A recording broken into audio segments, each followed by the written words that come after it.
अच्छा, उसके बाद part B, a cube number, इसमें से क्यूब नंबर कौन सा है वो बताइए। सर 8। 8 आपका क्यूब नंबर है, सही। तो 8 आपका क्यूब नंबर है।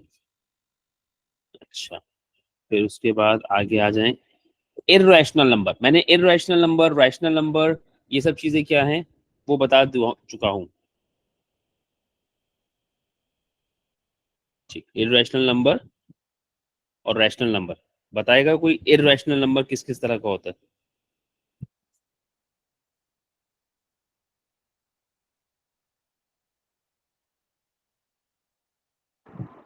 Sir non perfect square irrational number होता non perfect squares irrational number होते हैं। चलो, एक तो ये हो गया, और हमने क्या क्या चीजें बताई हैं? एक तो नॉन परफेक्ट स्क्वायर्स होता है। है। इरेशनल नंबर होता है हम्म, बिटवीन 3 and 4, ये भी था कुछ। Sir, एक irrational number cannot be expressed in a fraction. An irrational number cannot be expressed exactly as a fraction। सबसे बेसिक डेफिनेशन तो ये है, ठीक है। यानी कि अगर आपको इर्रेशनल नंबर की बात की जाए तो सबसे पहले तो a number which can not be expressed as a fraction exactly, वो इर्रेशनल नंबर है। फिर इसमें तीन बातें बताई गई हैं। रैशनल नंबर की तीन बातें बताई गई, इर्रेशनल की एक ही बात बताई गई है। अगर रैशनल में बात कर लें तो कोई भी होल नंबर रैशनल नंबर है, सही। ये बात सही है। रैशनल नंबर में आपके पास सबसे पहले कोई भी होल नंबर इर्रेशनल है। एक दफा और यहाँ लिख देता हूं। अगर डेफिनेशन तो आपकी क्या हो गई कि अगर किसी नंबर को फ्रैक्शन बना सकते हैं तो वो रैशनल है, अगर किसी नंबर को फ्रैक्शन नहीं बना सकते तो वो इर्रेशनल है। रैशनल में आपके पास सबसे पहले आ जाते हैं होल नंबर्स। सारे के सारे होल नंबर्स या इंटीजर्स रैशनल हैं, ठीक है। फिर उसके बाद आपके पास आ जाते हैं टर्मिनेटिंग डेसिमल्स। यानी टर्मिनेटिंग डेसिमल्स का मतलब क्या है भाई? टर्मिनेटिंग डेसिमल्स का क्या मतलब है?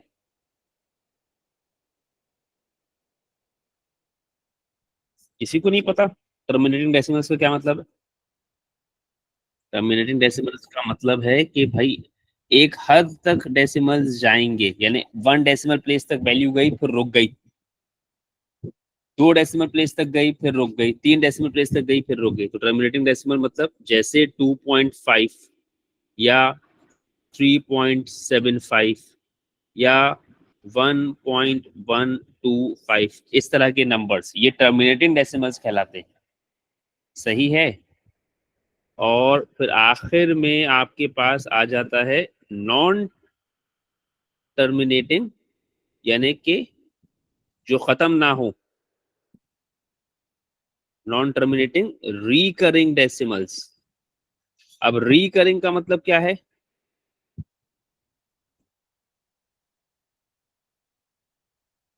ये तो भाई बहुत खराब बात है।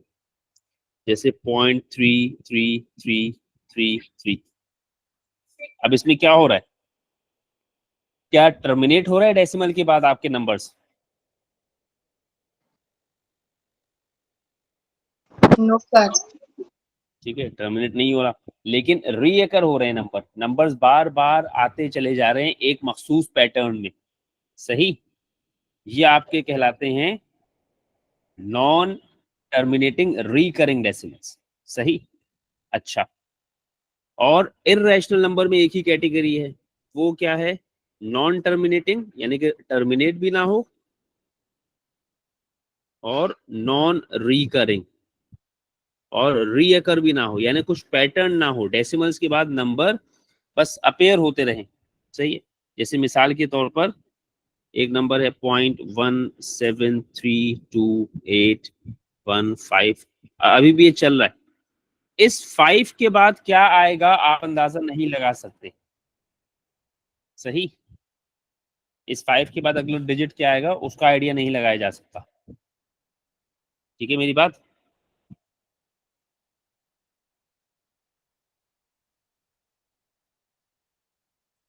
और यहाँ पर जो है ये जो आखिरी डिजिट है 3, इस 3 के बाद क्या आएगा? नेक्स्ट डिजिट क्या है इस 3 के बाद? 3।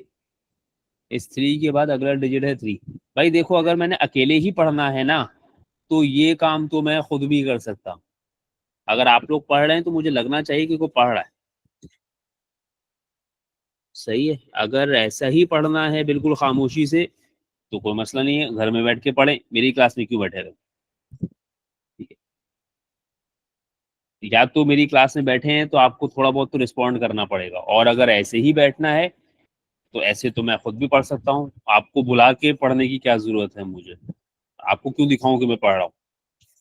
तो अगर बैठे हैं तो रिस्पॉन्ड करें, अदरवाइज खुद भी आराम से सुकून से रहें, मैं भी आराम से सुकून से रहूं। अच्छा भाई, अब हम लोगों के पास क्या है, एक एडिशनल पॉइंट हम ऐड करते हैं अपने ओ लेवल पेपर के लिए। वो क्या हम ऐड कर देते हैं, हम कहते हैं कि जी रैशनल नंबर, कौन से वाले? Perfect squares. यानी मिसाल के तौर पर अगर ये मैं लिख दूं, ठीक है, तो ये रैशनल नंबर की कैटेगरी में जाएगा। सही हो गई बात? ठीक सर। और यहाँ पर एक और पॉइंट इररेशनल में एक और ऐड कर लीजिए, non perfect squares. Non perfect squares, अब मैं एक इसमें टर्म ऐड कर रहा हूं क्योंकि अब ये सिलेबस में ऐड हो गई है, यानी कि उसे हम क्या कहते हैं, सर्ट्स। जैसे अब मिसाल के तौर पर √5, ये इररेशनल नंबर कहलाएगा क्योंकि आप 5 का रूट एग्जैक्टली नहीं बता सकते, कोई इंटीजर नहीं आएगा इसमें। सही। √20, आप 20 को स्क्वायर रूट से बाहर नहीं ला सकते। सही। तो हम लोगों के पेपर के लिए ये जो मैंने एडिशनल एक स्टेटमेंट ऐड की है ना, रैशनल में 4th स्टेटमेंट और इररेशनल में 2nd स्टेटमेंट, ये काम करती हैं हमारे यहाँ पेपर निकालने के लिए। सही है बात? इससे पहले जो बातें मैंने लिखी हैं ग्रीन से, वो रैशनल इररेशनल की रेगुलर एक्सप्लेनेशंस हैं या रेगुलर एग्जांपल्स हैं, बट उससे ना पर्पस सर्व नहीं होता हमारे स्टूडेंट के लिए। तो इसलिए फिर मैंने ये एक एडिशनल पॉइंट ऐड किया है कि अगर आपके पास परफेक्ट स्क्वायर्स हैं तो वो रैशनल हैं आपके लिए, नॉन परफेक्ट स्क्वायर्स हैं, रूट के अंदर एक ऐसा नंबर है which is not a perfect square, तो उसको आप इररेशनल मानेंगे। सही है बात? सर। अच्छा, अब वो आपसे पूछ रहा है दी हुई लिस्ट में से कौन सा नंबर इररेशनल है, तो बता दीजिए भाई, दी हुई लिस्ट में से कौन सा नंबर इररेशनल है?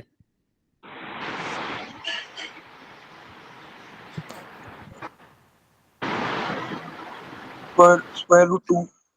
Square root of 2। सही, क्योंकि 2 जो है वो परफेक्ट स्क्वायर नहीं है, रूट से बाहर नहीं आएगा।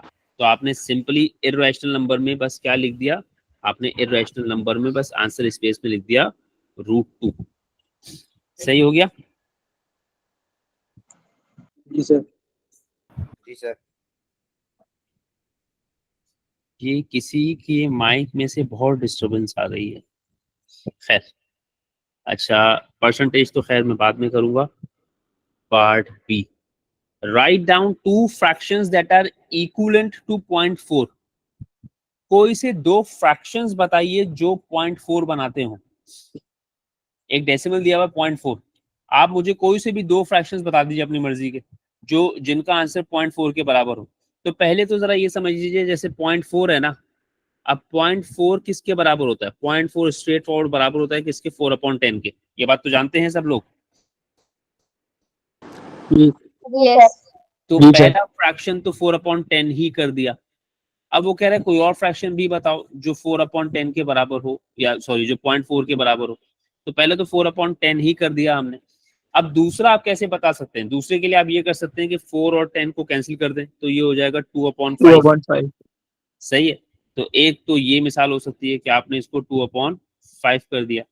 एक और भी तरीका हो सकता है, वो ये हो सकता है कि आप क्या करें कि 4/10 में अपनी मर्जी के किसी भी नंबर से मल्टीप्लाई कर लें इसको। यानी मिसाल के तौर पे मैंने कहा कि मैं इसको भी 2 से मल्टीप्लाई और इसको भी 2 से मल्टीप्लाई कर दूं, तो वो क्या हो गया 8/20। कोई 2 से मल्टीप्लाई नहीं करना चाहता, 3 से मल्टीप्लाई कर ले, कोई और किसी 5 से मल्टीप्लाई कर ले दोनों तरफ, ठीक है। तो ये डिफरेंट ऑप्शंस है, तो हमारे पास दूसरे तरह के फ्रैक्शंस भी बन जाएंगे। तो 8/20 can also be one of the options. समझ आ गई ये बात मेरी? फिर इसमें बता दो जरा, पार्ट 29 में क्या करोगे पहले? पार्ट 29 में पहले क्या करोगे बता दो।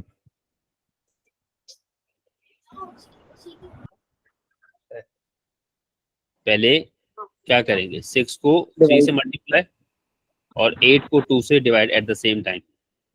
सही है। 6 को 3 से मल्टीप्लाई किया तो क्या आ गया 18, प्लस 8 को 2 से डिवाइड कर दिया तो क्या आ गया 4, और 18 प्लस 4 कितना हो गया 22। ये बात सही है? अच्छा भाई, अब मेन मकसद मेरा अभी जो है ना वो ये वाला सवाल नहीं है, ये सब हम कर चुके। हाँ जी, अब ये वाला सवाल, ordering the numbers. Ordering the numbers के लिए मैंने आपको बताया हुआ है कि आमतौर पे आपको जितने भी नंबर्स दिए होते हैं या तो सबको डेसिमल्स बनाएं, या सबको फ्रैक्शन बनाएं, या सबको परसेंटेजेस बनाएं। याद है बात?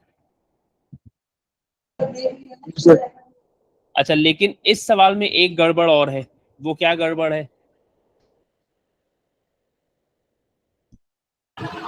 यूनिट। सबके यूनिट्स डिफरेंट हैं, तो जब तक यूनिट्स डिफरेंट है तब तक भी काम नहीं होगा। अब सबको एक ही यूनिट में होना चाहिए, या तो सब मिलीमीटर में हो, या सब लोग सेंटीमीटर में हो, या सब लोग मीटर में हो, या सब लोग किलोमीटर में हो। सही है, कोई एक चीज तो करनी पड़ेगी। क्या ख्याल है, सबको कौन सी यूनिट में ले आओगे तो आसानी होगी? कन्वर्जन आनी चाहिए इसके लिए, कन्वर्जन आनी चाहिए इसके लिए। आई होप कन्वर्जन सबको आती होगी। चलो, मैं सबको मीटर में ला रहा हूँ, ठीक है। अब मेरी चॉइस है तो मैं सबको मीटर में ला रहा हूँ। अगर कोई चाहे तो सबको सेंटीमीटर में लाना चाहे तो ले आए, सबको मिलीमीटर में लाना चाहे, सबको किलोमीटर में लाना चाहे, वो आपकी चॉइस है। बट जो आपका मेन यूनिट है ना, अगर आप अपने सारे यूनिट्स पे गौर करेंगे ना, तो सब में मीटर आता है। यानी मिलीमीटर में भी मीटर है, किलोमीटर में भी मीटर है, और सेंटीमीटर में भी मीटर है। तो एक्चुअल यूनिट जो है वो लेंथ का मीटर है। सही। खैर, मिलीमीटर को मीटर में लाने के लिए हम आमतौर पे क्या करते हैं, 1000 से डिवाइड। ऐसी बात है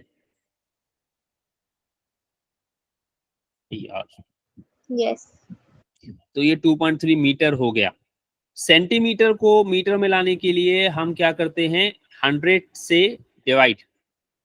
ये हो गया 2.2 मीटर। किलोमीटर को मीटर में लाने के लिए क्या करते हो भाई?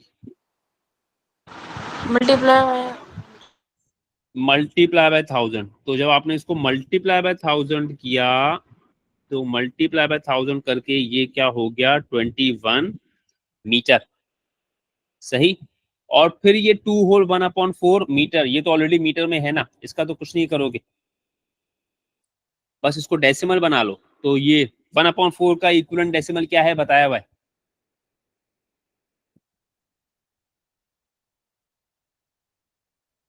1/4 का इक्विवेलेंट डेसिमल क्या है बताया हुआ है? 0.25। 0.25।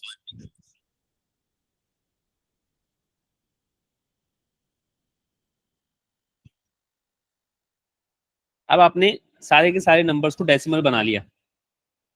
अब इसमें से कुछ डेसिमल्स जो हैं वो आपके 1 डेसिमल प्लेस में है, किस में कोई डेसिमल प्लेस नहीं है, कुछ में 2 डेसिमल प्लेस है, बट इवन आई थिंक आप उसको कंपेयर कर पाएंगे। अब जैसे 2.3 है ना, तो 2.3 का मतलब है 2.30। सही। 2.2 का मतलब है 2.20। ये तो सीधा सीधा 21 है। सही है, इसमें तो खैर कुछ आप कर नहीं सकते। और ये है 2.25 मीटर। चलिए, अब आपके हिसाब से सबसे छोटा नंबर कौन सा है? 2.20। 2.20। उसके बाद वाला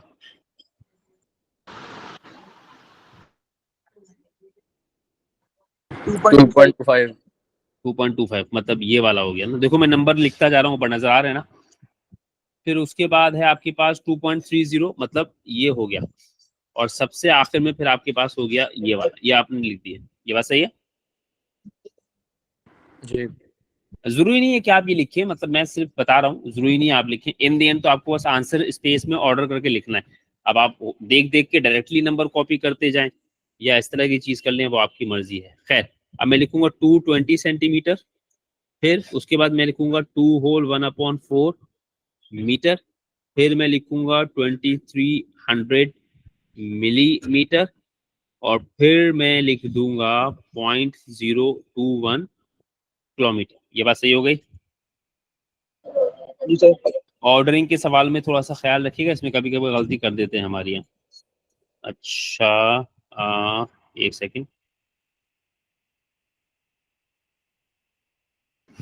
अच्छा, फिर 33 का पार्ट ए हम कर लेंगे। Express 0.06 as a fraction giving your answer in its lowest term. चले जी, इसका फ्रैक्शन बनाना है, डेसिमल को फ्रैक्शन में कन्वर्ट करना है। क्या ख्याल है, क्या करूं? डेसिमल को फ्रैक्शन बनाना है, क्या ख्याल है, क्या करूं, बताइए। सर 6/100 बना दें इसको। पहले तो इसको 6/100 बना दें, ठीक है। 0.06 को हम फ्रैक्शन बना रहे हैं, तो इसको हम क्या करेंगे, 6/100। अच्छा, फ्रैक्शन तो ये फौरन ही बन गया, बट आपको ये फ्रैक्शन क्या करना है, लोएस्ट टर्म में एक्सप्रेस करना है। तो अब क्या करोगे? Divided by 2। तो आपने जब 2 से कैंसिल आउट किया, ये हो गया 3 और ये हो गया 50, है ना। तो फाइनल आंसर मेरे पास आ गया 3/50। अच्छा भाई, ये तो बात 34 का पार्ट ए तो खैर आपका। अब ये वाला जो पार्ट है, ये वाला पार्ट जो है, ये स्पेसिफिकली क्लास 9th जो पढ़ चुका है शायद उसको समझ में आए। मुझे नहीं पता कि 8th तक इंडाइसिस पढ़े होते हैं कि नहीं पढ़े होते, लेकिन 9th में तो मैंने पिछले साल पढ़ाए हैं, तो उसका मतलब है 9th वालों को तो पता है। ठीक है, अब जिनको पता है वो तो खैर बता देंगे, जिनको नहीं पता वो थोड़ा सा सुन लीजिए। ये कहलाता है 3 और उसकी पावर में लिखा हुआ है 0। तो 3 की पावर 0 कितना हो जाता है? 1 किसी भी नंबर की पावर 0 होगी ना, तो वो पूरे का पूरा क्या बन जाएगा, 1 बन जाएगा। ठीक है, अब ये क्लास 7 के स्टूडेंट्स ने तो खैर डेफिनेटली नहीं पढ़ा, 8 के स्टूडेंट्स का मुझे नहीं पता कि उनका ब्रेकअप क्या था। ठीक है, तो 3 की पावर 0 का मतलब 1 हो गया, प्लस 3 की पावर 1 उसका मतलब 3 ही रहेगा। सही, 1 जी प्लस 3 का मतलब है 4। अब ये हो सकता है कि ये क्लास 7 और क्लास 8 जिन्होंने भी 7 और 8 के पेपर दिए उनको शायद समझ में ना आया हो। अगर फिलहाल इस हद तक समझ में आ गया तो एक अलग बात है, वरना खैर इसके लिए एक टॉपिक पढ़ना पड़ता है, एंडाइसिस।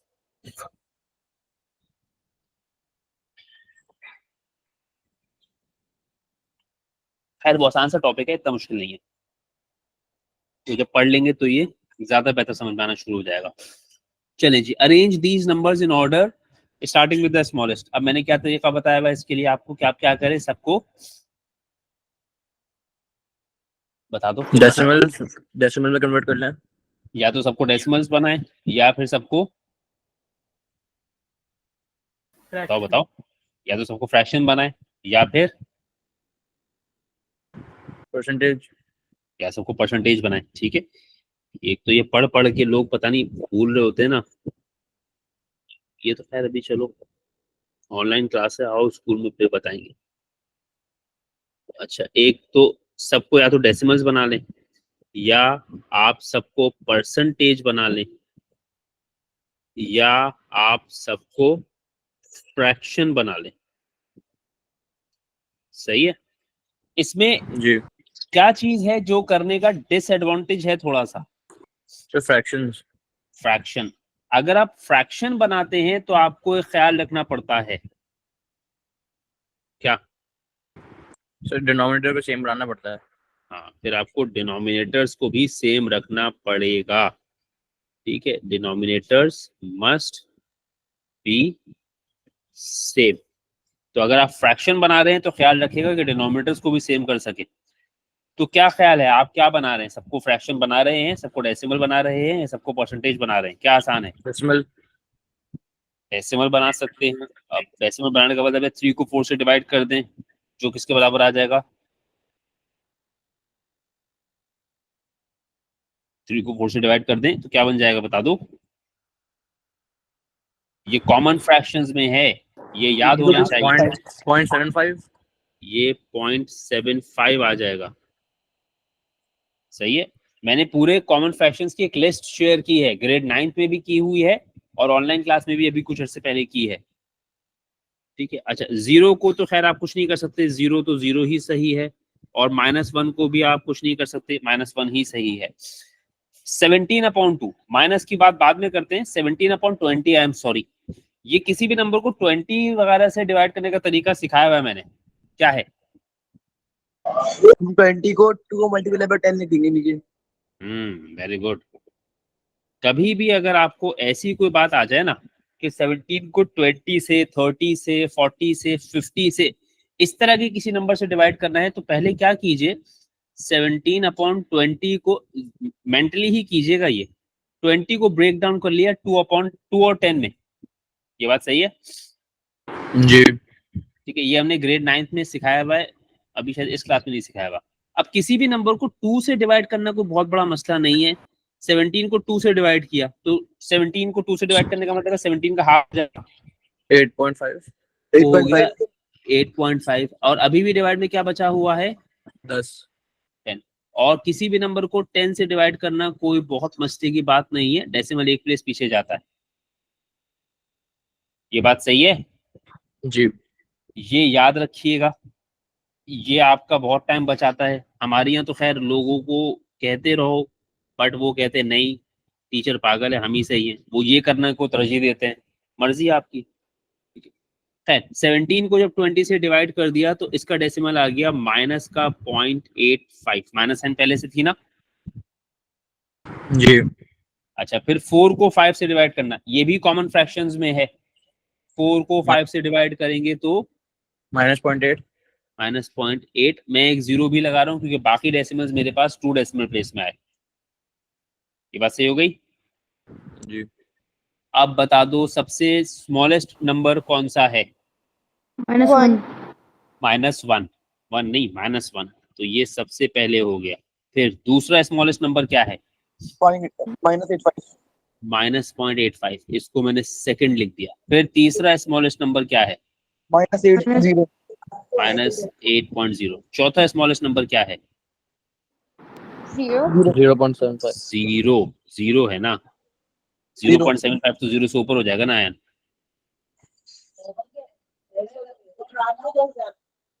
सही है। अच्छा, अब इसमें ज्यादातर एक प्रॉब्लम यही होती है, अब जैसे मैंने पहले डेसिमल्स बनाए और फिर डेसिमल्स बनाने के बाद मैंने देखो ऊपर ही नंबर लिख दिया उनको, कौन सा सबसे छोटा है। ठीक है। अच्छा, ये मैं करता किसके लिए हूँ? ये मैंने किया होगा किसके लिए? ये मैंने आपकी अंडरस्टैंडिंग के लिए किया होगा। जिन लोगों की अंडरस्टैंडिंग के लिए ये सब किए जाता है ना, उन्हीं लोगों को ज्यादा मसला होता है। वो लोग कहते हैं कि यार छोड़ो सर, नंबर ही कर, मैं डायरेक्ट लिखूंगा, मैं ज्यादा बड़ा चैंपियन हूँ। ठीक है, सर तो ऐसे ही है हमारे, उनको क्या पता, वो 20-22 साल से ऐसे ही पढ़ा रहे हैं, बस हमें ज्यादा आता है। अच्छा, जो इस तरह की कैटेगरी वाले लोग होते हैं ना, जो कहते हैं हम डायरेक्ट लिख देंगे, हम देख देख के डायरेक्टली लिख देंगे, भाई तो शायद देख देख के जितना आप लिख सकते हैं ना, उससे कहीं बहुत ज्यादा देख देख के मैं शायद ज्यादा अच्छा लिख सकता हूँ। ठीक है, क्योंकि जितनी आपकी उम्र नहीं है ना, उतने टाइम से मैं पढ़ाते हुए हो गया मुझे। लेकिन लिखना नहीं चाहिए क्योंकि उसमें रिस्क रहता है, गलती होने का चांस है कि थोड़ी सी भी गड़बड़ हुई, आपसे सवाल गलत हो गया। ठीक है, तो जल्दबाजी करके सवाल गलत करने से बेहतर है कि थोड़ा तहम्मुल से अपना ईगो थोड़ा सा मार के कि यार कोई बात नहीं, किसको पता चल रहा है तुमने पेपर में क्या किया। तुम बाहर आके वही बड़ी बड़ी बातें करना कि अरे मैंने तो डायरेक्टली किया सब कुछ, मैंने तो ये सब किया ही नहीं, मैंने तो वो स्टेप किया नहीं, मैंने ये तो किया ही नहीं। कौन पूछ रहा है जाकर तुम्हारा पेपर? देख कौन रहा है जाकर? कौन से CIs दिखा देगा आपको आपका पेपर? तो जरा स्टेप्स कर लें, ये आपके लिए ही सिखाए हैं मैंने, ये एहतियात के साथ कर लीजिएगा। डायरेक्ट करने में गलती हो जाती है। सही। तो किसी को बताने की जरूरत नहीं है कि तुमने लिख लिया था ये सब चीजें, आकर वही बड़ी बड़ी बातें छोड़ो कि भाई हमने तो डायरेक्टली किया। सही है बात? तो ये सब चीजें जो मैंने लिखी है कोशिश करें कि ये कर लिया करें, डायरेक्ट करने में गलत हो जाता है सवाल, हमसे हो जाता है आज तक। चलिए उसके बाद 180 के प्राइम फैक्टर्स बनाने हैं। अब इसके दो तरीके हैं यार, एक तरीका है कि आप लिख के कर लें, मैं आमतौर पर उसको मना करता हूँ, लेकिन अब बहुत सारे लोगों को ये है कि सर मुझसे नहीं हो रहा। भाई अगर नहीं हो रहा आपसे तो आप लिख लेंगे। हमने भी अगर चीजें डायरेक्ट करना सीखी है तो हमने भी कोई पैदा होती डायरेक्टली करना नहीं सीख लिया था, ठीक है, टाइम लगा था हमें भी। अब ये 180 है, मुझे 180 के प्राइम फैक्टर्स बनाने हैं, तो अगर मैं डायरेक्टली लिख रहा हूँ तो इसका मतलब क्या है, 180 को मैं ब्रेक डाउन कर रहा हूँ, मैंने ब्रेक डाउन किया तो 2 मल्टीप्लाई बाय 90 बनेगा ना जी। बस लिखते हुए ख्याल क्या करना है मुझे, ये जो दो नंबर्स मैंने लिखे हैं, जो दो फैक्टर्स लिखे हैं, उसमें से जो प्राइम फैक्टर है वो लिखूंगा, जो प्राइम नहीं है वो लिखूंगा नहीं। सही है? तो मैंने 2 लिखा, 90 मैंने लिखा नहीं। सही है, वो मेरे जहन में चल रहा है कि यार अगला नंबर 90 आना था, बट वो मैं लिख नहीं सकता। अब उस 90 को ब्रेक डाउन करेंगे, 90 को ब्रेक डाउन किया तो अगेन जब तक इवन नंबर है तो एक फैक्टर तो 2 आता रहेगा। 90 के, अब 90 के लिए लिख रहे हो ना, तो यहाँ अगला नंबर आना क्या चाहिए, 45 45। बट क्या 45 लिख पाओगे? नहीं। 45 नहीं लिख सकते। अच्छा, अब 45 को ब्रेक डाउन करना है, 45 इवन नंबर नहीं है, तो इसका मतलब है अब ये 2 से तो नहीं जाएगा। अब दो ऐसे 300 नंबर होगा। जिनको मल्टीप्लाई करके 45, तो वो क्या हुआ है 3 मल्टीप्लाई बाय 15। अब वही बात, क्या 15 लिखा जा सकता है? नहीं। तो आपने अब 15 के लिए सोचा, तो पहला नंबर आपने क्या सोचा 3, और दूसरा नंबर क्या 3, 5। 5 क्या 5 लिखा जा सकता है? जी। ठीक है, तो ये क्या हो गया 2 square multiply by 3 square multiply by 5। अब ये भी मैंने डायरेक्ट लिखा है, लेकिन पहली बात तो मैंने सोच के लिखा है, दूसरी बात फर्ज कीजिए at this point of time आपसे डायरेक्टली नहीं लिखा जा रहा, तो आपके पास ये वाला ऑप्शन तो एनी हाउ है, इस ऑप्शन को यूज कीजिए, बट ये जहन में रखिए कि यार इवेंचुअली मैंने इसको छोड़ देना है। अब ये मैंने नहीं कह दिया कि अगर मैंने कोई चीज सिखा ही दी है तो वो आपको एक ही दिन में आ जाएगी। मुझे कौन सी एक ही दिन में आ गई थी, मुझे भी टाइम लगा था भाई, ठीक है। तो अगर आपसे फिलहाल नहीं हो पा रहा कोई बात नहीं, आप थोड़ा सा टाइम दे दें अपने आप को, थोड़ी सी प्रैक्टिस करें इन स्टेप्स की, बार बार प्रैक्टिस करें, और फिर आहिस्ता आहिस्ता करके वो टाइम आएगा कि आप उसको छोड़ पाएंगे, ठीक है। मैंने अगर आपसे कोई चीज डायरेक्टली करने के लिए कहा है तो ये नहीं कहते कि मैंने कह दिया तो आपसे हो ही जाएगा फौरन, टाइम लगेगा, अपने आप को वो टाइम दिया करें। कभी भी ये कंपैरिजन मत किया करें कि यार वो मेरा बड़ा अच्छा दोस्त है उससे तो हो गया और मुझसे नहीं हो पा रहा, हालांकि हम लोग तो जो है वो पिछले 10 साल से दोस्त हैं, मैं भी पढ़ रहा हूँ वो भी पढ़ रहा है। भाई अब अल्लाह ताला ने हर एक को अलग अलग बनाया है। चलिए खैर, question part B, square root of 180 can be expressed in this form. ठीक है, एक नंबर है 180 जो किसके अंदर है, रूट के अंदर, और वो कह रहे हैं कि इस नंबर को पी रूट क्यू की शक्ल बनाकर लिखा जा सकता है।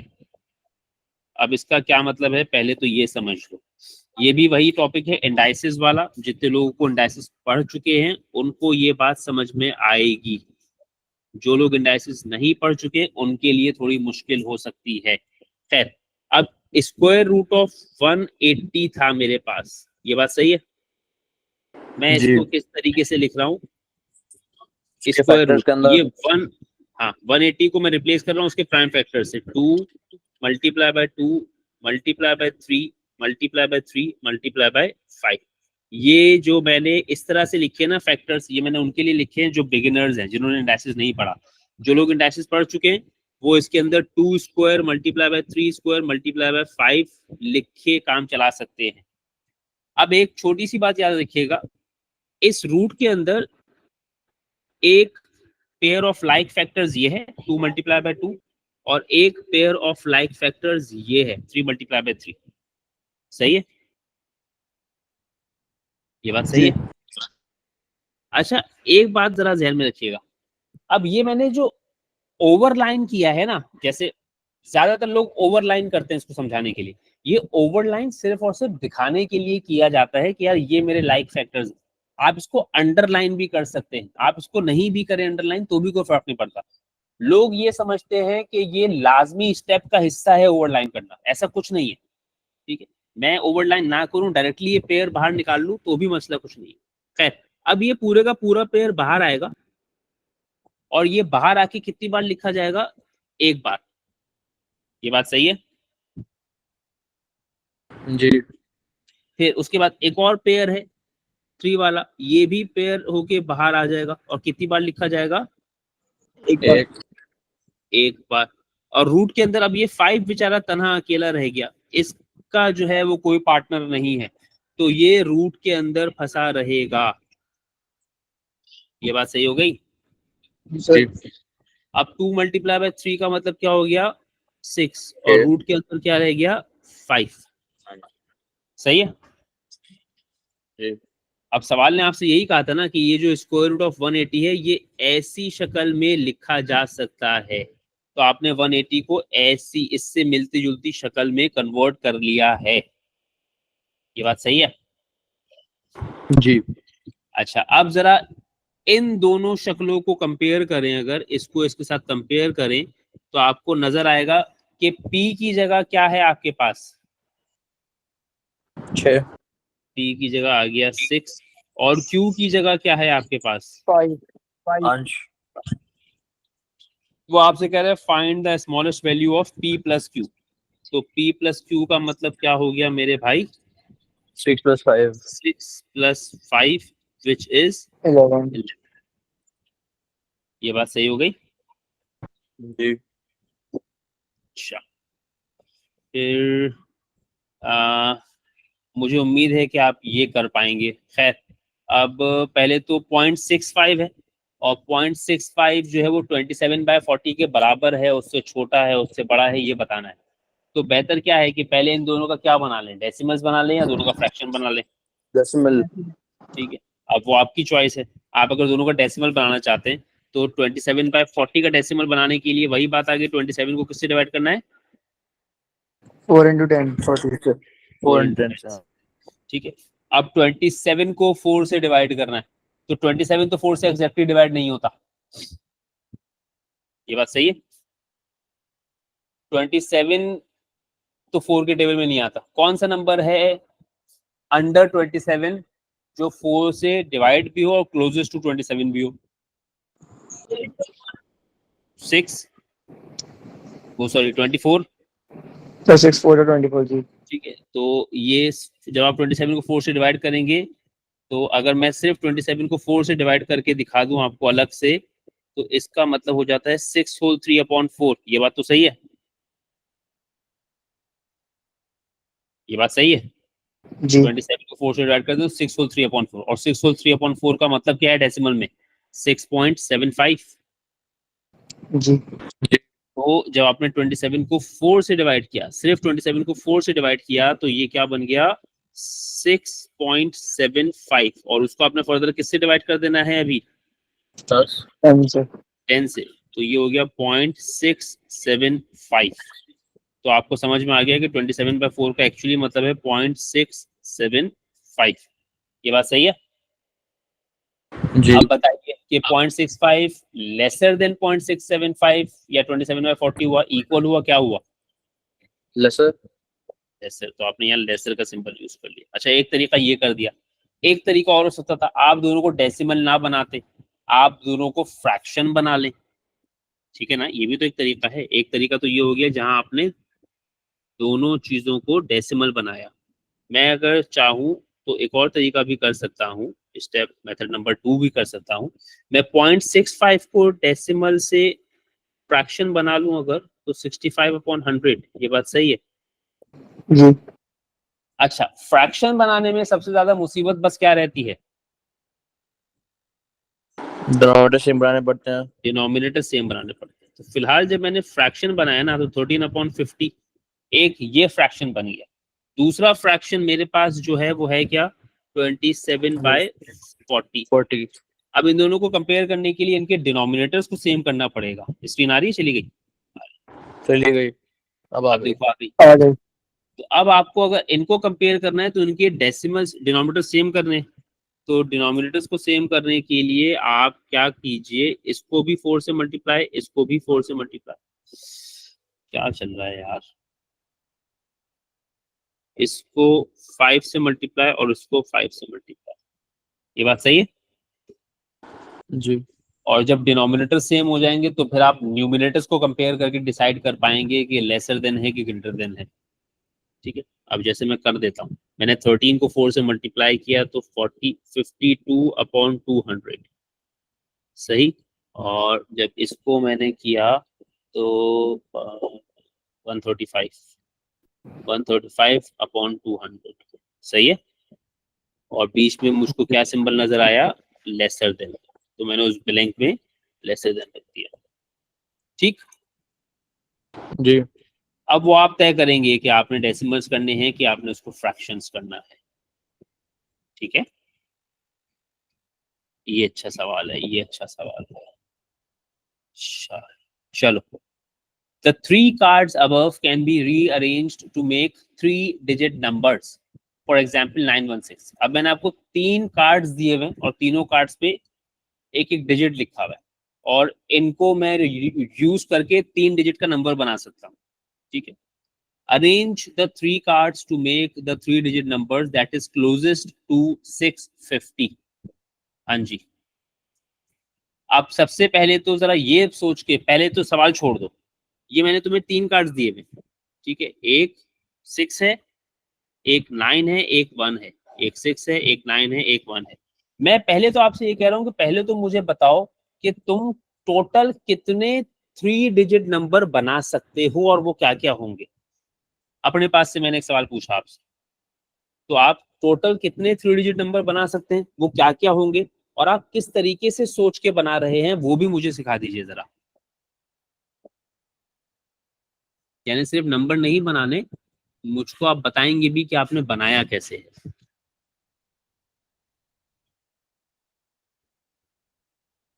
चलो कोई तो हिम्मत करो, क्या बात है ये?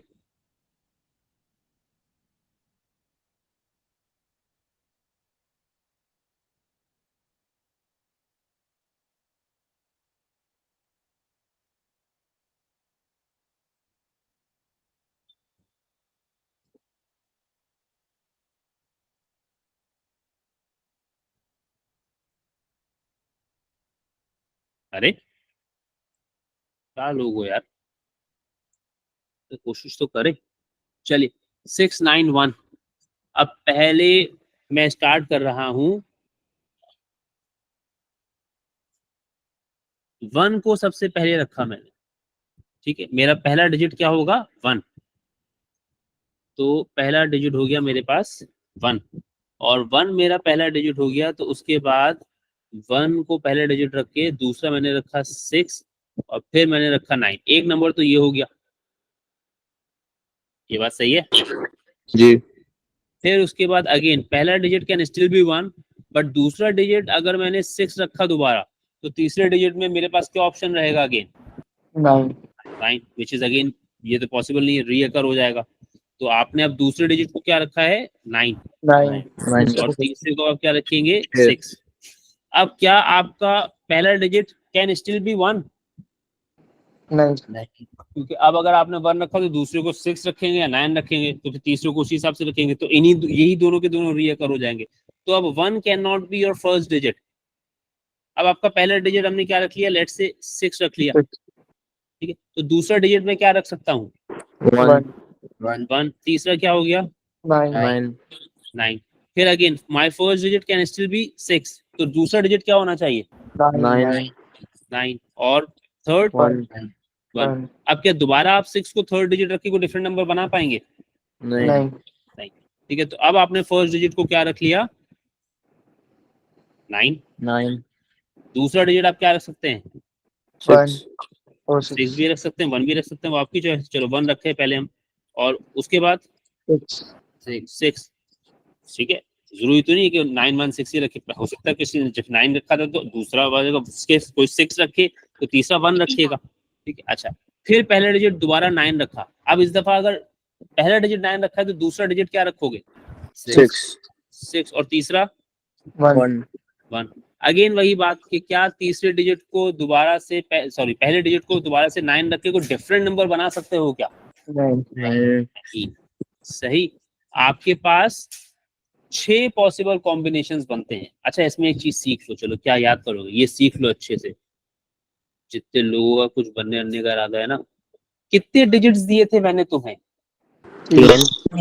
3। अच्छा मुझे बताओ, क्या इसमें से कोई सा भी डिजिट रीयूज हो रहा था? यानी कोई नंबर रीअकर हो सकता था, कोई डिजिट रीअकर हो सकता था? नहीं। आपने अगर 6 को एक बार यूज कर लिया तो एक बार यूज कर लिया, वो रीअकर नहीं होता। सही।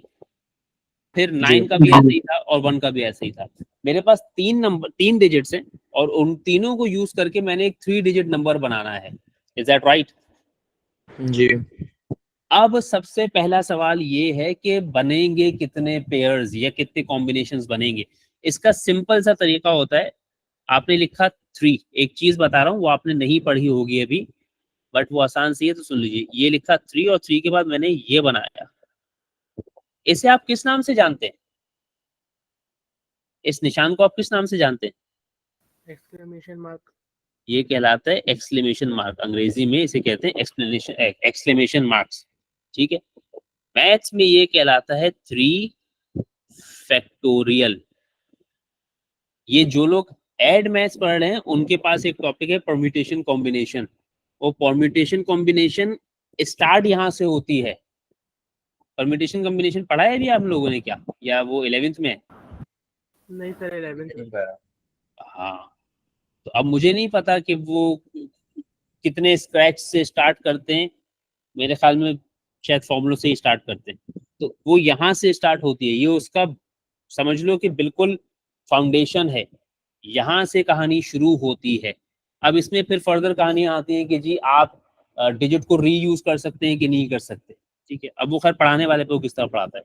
खैर, तो ये कहलाता क्या है? 3 फैक्टोरियल। और 3 फैक्टोरियल का मतलब क्या होता है? 3 फैक्टोरियल का मतलब होता है कि 3 से ऑनवर्ड डिसेंडिंग ऑर्डर में मल्टीप्लाई कर दीजिए। 3 multiply by 2 multiply by 1। 3 factorial का ये मतलब है। सही है। यानी डिसेंडिंग ऑर्डर में 3 से नीचे तक जितने भी नंबर्स हैं 1 तक सबको मल्टीप्लाई कर दें। जरा 3 मल्टीप्लाई बाय 2 मल्टीप्लाई बाय 1 करना, तो आंसर क्या आएगा? 6। 6। आपको मैंने कितने कॉम्बिनेशंस बनाकर दिखाए? 6। 6। ठीक है। ये उनके लिए है जो परम्यूटेशन कॉम्बिनेशन वगैरह पढ़ेंगे, जो एड मैथ्स पढ़ेंगे, उनके लिए बता दी है ये बात, क्योंकि मेरे ख्याल में ये लोग पढ़ाते नहीं है। इसी तरीके से 4 फैक्टोरियल लिखा है ये मैंने। सही है। 4 फैक्टोरियल। अब 4 फैक्टोरियल का मतलब क्या होगा? 4 multiply by 3 multiply by 2 multiply by 1। ये जितने भी परम्यूटेशन कॉम्बिनेशन के फॉर्मूले तुम लोग पढ़ोगे ना, अगर वो तुम लोग इस वाली एक्सप्लेनेशन से समझ के पढ़ोगे तो ज्यादा मजा आएगा। इसमें तुम्हें 2 चीजें, एक तो परम्यूटेशन कॉम्बिनेशन में इस्तेमाल होगा और एक तुम्हारा बायनोमियल का टॉपिक है। वो भी मुझे नहीं पता कि वो भी 11th में ही पढ़ाते हैं शायद, बायनोमियल का। जी सर वो भी 11th। ठीक है। उसमें भी जो फॉर्मूले पढ़ाए जाते हैं ना, तुम्हें एक फॉर्मूला पढ़ाया जाएगा बायनोमियल का, NCR वगैरह करके, उसमें यूज होगा। चलो ये खैर अभी हम 11th वाली क्लास भी शुरू करते हैं ना, उसमें बात करता हूँ, ये काफी लोगों का टाइम जाया होगा। अच्छा खैर, तो अब मैंने नंबर्स तो लिख लिए सारे के सारे। अब जब मैंने नंबर्स लिख लिए तो अब वो आपसे क्या पूछ रहा है? पहला पार्ट देखो, मैंने नंबर लिखे, पहले अपनी जिंदगी आसान कर ली। अब उसके सवालों का जवाब दूंगा। The 3 digit number that is closest to 650। हाँ जी, 3 digit number that is closest to 650। वो 3 डिजिट नंबर 691 690 691 या 619? 619 690। 619 ना? जी। सही है। तो 619 इज द क्लोजेस्ट। ये 31 यूनिट्स दूर है। 691 41 यूनिट्स आगे है। सही है। उसके बाद the 3 digit number that is a multiple of 7। अब इसमें से मल्टीपल ऑफ 7 कौन सा वाला है?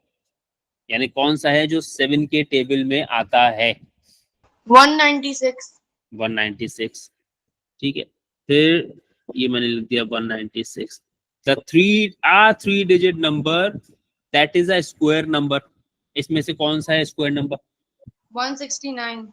169 भी है और 196 भी है। सही बोला ना मैंने? हाँ नहीं, Yes. 196 है और क्या बोल दिया मैंने?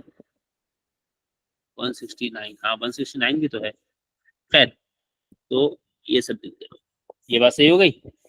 जी चलें जी, अब ये आज आपके साथ इतना ओए होए फंस गया ये।